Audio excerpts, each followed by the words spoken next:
Hello, my name is Brandon, and today I made a shape making shop.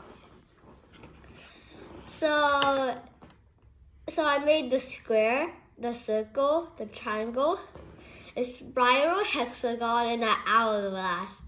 And I don't know what I did here. I added and this is how I print out the shapes out. So first, here, do this, and I'll ask you what shape you want, and I'll tell you the options. I'm gonna put hourglass. Let's see, hourglass. It's just one word.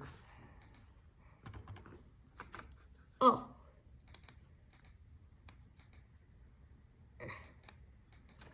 I forgot something. It's only one word. Glass. And then if you enter, it'll make it. It's gonna be a pretty big hourglass.